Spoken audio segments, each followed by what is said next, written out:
Halo semuanya, senang banget rasanya bisa bareng kalian lagi di sesi mentoring akademi kita kali ini. Sebagai peneliti utama kalian, hari ini saya mau ngajak kalian nyebur ke sebuah dunia yang mungkin terdengar kaku, tapi sebenarnya luar biasa seru, yaitu dunia riset kuantitatif pariwisata. Gini ya, industri pariwisata zaman sekarang tuh udah nggak bisa lagi cuma jalan pakai insting atau tebak-tebakan. Kita butuh data, butuh bukti ilmiah yang kuat, entah itu soal kelakuan turis habis pandemi, komplain tentang kualitas layanan hotel, sampai masalah overtourism yang lagi rame di mana-mana. Semuanya butuh angka yang valid untuk membuktikan fakta. Jadi, yuk siap-siap. Kita akan bongkar bareng-bareng gimana sih cara kerja penelitian kuantitatif ini dari nol sampai jadi laporan yang solid. Nah, untuk eksplorasi materi kita hari ini, ada 5 tahapan seru yang bakal kita lewati. Mulai dari membangun fondasi risetnya, merancang cetak biru, nentuin siapa yang mau kita survei alias populasi dan sampel, lalu seru-seruan ngolah data pakai uji statistik, sampai akhirnya kita belajar gimana cara menginterpretasi dan bikin laporan risetnya. Singkat, padat, dan pastinya berurutan. Oke, kita masuk ke bagian pertama ya, fondasi riset kuantitatif pariwisata. Kita bangun dulu nih landasan ilmiahnya, sebelum ngomongin angka. Sebelum kita main-main sama angka atau perangkat lunak statistik, kita tuh wajib paham dulu filosofi di baliknya. Coba bayangin dua cara pandang ini. Yang pertama paradigma interpretatif atau kualitatif. Ini tuh ibarat kita ngajak ngobrol satu turis di Bali berjam-jam buat bener-bener nyelamin pengalaman spiritualnya. Subjektif banget dan maknanya dalam, karena melihat realitas itu ganda. Tapi bukan itu fokus kita hari ini. Kita akan fokus ke pendekatan yang satunya lagi. Paradigma positivistik. Di sini kita percaya kalau realitas itu sifatnya tunggal, objektif, dan yang paling penting bisa diukur secara pasti secara statistik. Jadi kalau misalnya ada isu tamu hotel pada nggak puas, kita nggak cuma ngira-ngira. Kita bakal sebar survei ke ratusan orang buat ngebuktiin pola sebab akibatnya pakai statistik, biar kita bisa narik kesimpulan yang berlaku untuk umum. Biar kalian nggak nyasar, bayangin aja arsitektur makro ini sebagai peta jalan riset kalian nanti. Semuanya dimulai dari tahap awal, yaitu perencanaan konseptual. Di sini kalian nyari isu pariwisata yang lagi hangat dan bikin tebakan awal atau hipotesis. Abis itu masuk ke tahap rancangan metodologi buat nentuin dari mana data diambil dan gimana cara ngambilnya.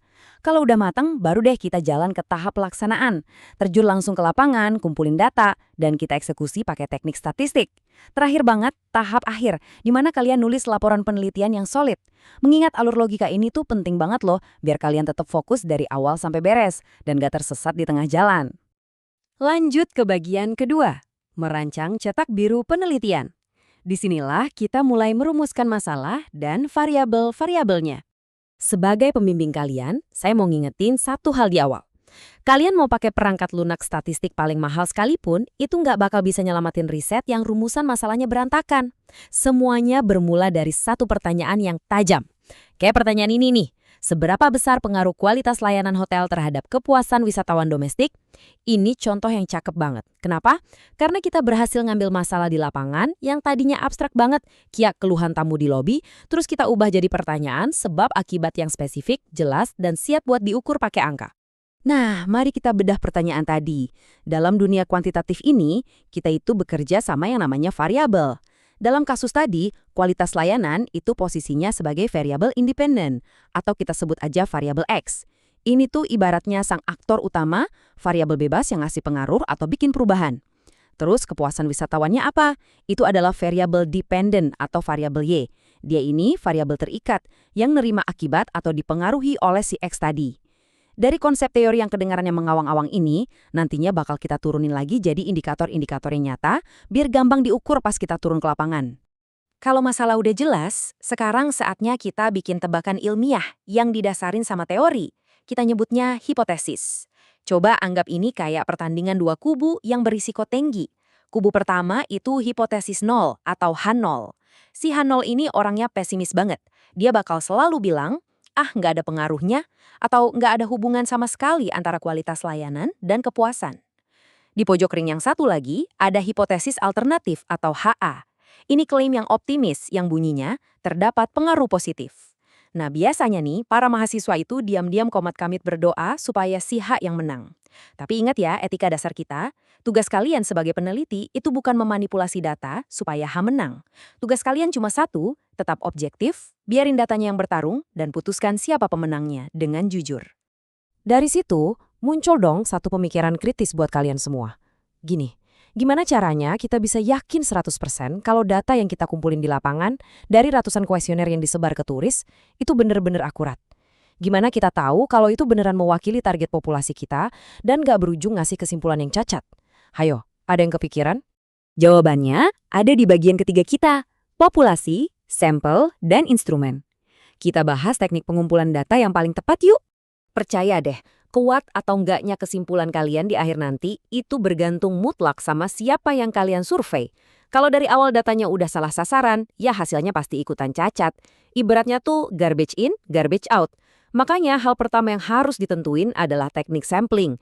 Kalau kalian pengen hasil risetnya bisa digeneralisasi secara luas, ya idealnya pakai probability sampling, di mana setiap unsur populasi turis punya kesempatan yang sama persis buat terpilih. Tapi kan riset pariwisata itu kadang spesifik dan ada kendala waktu atau biaya. Nah, disitulah kita pakai non-probability sampling, contohnya purposive sampling. Bayangin kalian lagi neliti strategi manajemen pendapatan hotel. Kalian nggak bisa asal sebar kuesioner ke bellboy secara acak kan? Kalian harus sengaja milih manajer hotel atau direktur pemasaran, karena cuma mereka lah yang memenuhi kriteria pengetahuan yang kalian butuhin. Oke, ini dia nih gerbang yang sering bikin mahasiswa pada frustrasi. Nguji instrumen kuesioner.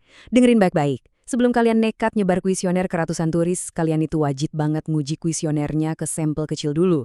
Pertama, kita lakuin uji validitas pakai korelasi Pearson. Ini tuh buat ngecek pertanyaan kalian itu beneran ngukur apa yang seharusnya diukur nggak sih? Pastiin nilai R hitungnya di atas 0,3. Kalau udah valid, lanjut ke uji reliabilitas buat ngecek konsistensi dan stabilitas instrumennya. Maksudnya, kalau turis yang sama ditanya pakai pertanyaan itu lagi besok, jawabannya bakal tetap sama nggak? Nah, buat yang ini, patokan Cronbach Alpha minimal harus di angka 0,7. Terus gimana kalau ternyata gagal memenuhi standar? Ya jangan diterusin ke lapangan, tahan kekecewaan kalian, revisi ulang pertanyaannya, dan uji lagi dari awal. Kalau datanya udah teruji aman, kita masuk ke tahap yang paling ditunggu-tunggu di bagian keempat, analisis data dan uji statistik. Waktunya kita ngolah angka-angka tadi jadi bukti ilmiah yang kuat. Di dunia statistik ini ada dua divisi utama, dan kalian butuh kerjasama dari keduanya. Divisi pertama itu statistik deskriptif.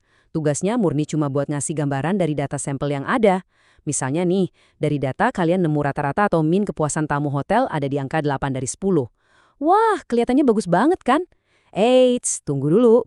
Peneliti yang teliti pasti bakal ngecek standar deviasinya juga. Kalau standar deviasinya ternyata tinggi, itu artinya sebaran datanya tuh ekstrem. Ada tamu yang ngasih nilai sempurna 10, tapi ada juga yang ngasih nilai anjlok 2. Buat seorang manajer hotel, rata-rata 8 tadi bukan sebuah prestasi. Itu justru lampu merah yang menandakan pelayanannya nggak konsisten. Nah, setelah selesai mendeskripsikan data, baru deh kita panggil divisi kedua, statistik inferensial. Ini alat beratnya, kayak UGT, ANOVA, atau regresi, yang dipakai buat narik kesimpulan yang berlaku lebih luas buat seluruh populasi turis. Sebagai peneliti yang sistematis, kalian tuh harus selalu buka bab analisis dengan memaparkan statistik deskriptifnya dulu. Ini penting banget buat ngasih konteks. Misalnya, kita punya data profil demografi responden yang terbagi jadi 45% turis domestik, 35% turis Asia, dan 20% turis Eropa. Nah, mengkategorikan dan menyajikan porsi data dengan rapi kayak gini bakal ngebantu banget ngasih gambaran visual yang kuat ke pembaca. Mereka jadi tahu siapa aja sebenarnya orang-orang yang isi survei kalian sebelum kalian mulai menghujani mereka pakai uji statistik inferensial yang jauh lebih rumit. Tapi sabar, jangan buru-buru ngegas. Khusus buat kalian yang mau pakai analisis regresi linier, kalian nggak bisa langsung lompat nguji hipotesis. Ada tembok pengawasan ketat yang wajib kalian lewatin dulu, namanya uji asumsi klasik. Syarat mutlaknya ada 5. Datanya harus berdistribusi normal layaknya lonceng, hubungannya wajib linier, varian residualnya harus stabil alias homoskedastisitas, nggak boleh ada tumpang tindih antar variabel independen atau multikolinearitas, dan kalau pakai data deret waktu, nggak boleh ada otokorelasi. Ribet? Memang. Kalau kalian gagal di satu syarat aja, model regresi kalian langsung dianggap cacat secara statistik, dan validitas internal riset kalian hancur. Ingat ya, statistik itu menuntut kedisiplinan tingkat tinggi, nggak ada kompromi sama sekali di sini. Habis ngelewatin tembok tadi, mari kita bergerak milih uji beda inferensial yang pas. Saya sering banget nemu peneliti muda yang galau. Ini pakai uji T atau ANOVA ya? Padahal kaidahnya luar biasa simpel loh. Uji T itu cuma dipakai kalau kalian mau ngebandingin perbedaan rata-rata antara tepat 2 kelompok saja. Nggak boleh lebih. Misalnya, bandingin tingkat kepuasan layanan antara wisatawan pria versus wisatawan wanita. Cuma 2 kan? Pakai uji T. Tapi kalau kalian mau ngebandingin rata-rata dari lebih dari 2 kelompok, katakanlah mau lihat beda perilaku dari turis asal 3 negara yang berbeda, nah, itu otomatis uji T pensiun dan kalian wajib banget menggunakan ANOVA. Gampang banget kan bedainya? Dan akhirnya kita sampai di titik penentuan, indikator yang bakal nentuin nasib penelitian kalian. Saya pengen kalian ingat aturan emas ini baik-baik. Pas kalian lagi menganalisis terus muncul hasil komputasi akhirnya, hal pertama yang kalian cari adalah p-value. Kalau angka desimal itu berada di angka 0,05 atau lebih kecil dari itu, wow, selamat. Itu artinya H0 ditolak dan hipotesis alternatif kalian resmi diterima. Temuan kalian terbukti punya pengaruh atau perbedaan yang signifikan secara statistik, bukan cuma karena kebetulan belaka. Jujur aja ya, ngelihat p-value kurang dari 0,05 itu adalah momen paling mendebarkan sekaligus paling melegakan dalam siklus riset seorang akademisi kuantitatif. Yeay, kita sampai di bagian kelima, interpretasi dan pelaporan riset. Sekarang waktunya kita ngerangkai semua kerja keras tadi dan menyusun kesimpulan ilmiah akhirnya. Dengar ya, tabel statistik yang ribet atau deretan angka p-value yang cantik tadi, itu nggak bakal ada maknanya kalau nggak ada narasinya. Laporan akademis yang benar itu menuntut struktur 5 bab yang logis ini. Kita mulai dari ngebangun urgensi masalahnya di bab 1, terus nyusun teori-teori di bab 2. Masuk ke bab 3, kalian rincikan deh tuh semua metodologi dan teknik sampel yang barusan kita pelajari. Nah, bab 4 itu adalah etalase pembuktian hipotesis kalian. Disinilah angka-angka statistik hasil olah data tadi disajikan. Dan yang paling krusial itu bab 5. Di sini kalian punya tugas untuk menerjemahkan bahasa statistik yang kaku tadi jadi kesimpulan yang membumi, plus ngasih saran atau rekomendasi strategis yang sangat praktis dan bisa langsung dieksekusi sama industri pariwisata. Sebelum sesi mentoring kita berakhir, saya mau ngasih satu wejangan yang gak kalah penting dari rumus statistik manapun. Integritas. Coba resapi prinsip ini. Melaporkan temuan sesuai dengan hasil analisis, meskipun hasil tersebut tidak mendukung hipotesis. Sebagai seorang peneliti, integritas itu adalah mata uang utama kalian.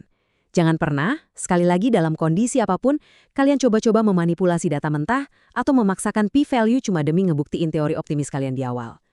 Dengerin saya, temuan yang tidak signifikan yang menyatakan tidak ada pengaruhnya, itu tetap sebuah temuan ilmiah yang sangat berharga. Kenapa? Karena dari situ industri pariwisata bisa belajar untuk tidak mengulangi kesalahan strategi yang sama. Nggak kerasa, kita udah sampai di penghujung sesi mentoring yang cukup intens ini. Kalian sekarang udah dipersenjatai dengan kerangka metodologi kuantitatif yang solid banget. Mulai dari paham filosofi dasarnya, bisa merumuskan masalah yang terukur, menjaga validitas kuesioner dari sampah data, sampai berani membongkar kedalaman analisis statistik. Kekuatan untuk membuktikan fenomena kompleks di industri pariwisata dengan presisi data sekarang udah sepenuhnya ada di tangan kalian. Jadi, pertanyaan terakhir dari saya buat kalian semua, isu kritis apa nih di industri pariwisata sekitar kalian yang paling bikin penasaran dan pengen buru-buru kalian buktikan kebenarannya? Selamat merancang penelitian kalian, have fun sama datanya, dan saya sangat menantikan temuan-temuan brilian kalian di ruang ujian akademik nanti. Sampai jumpa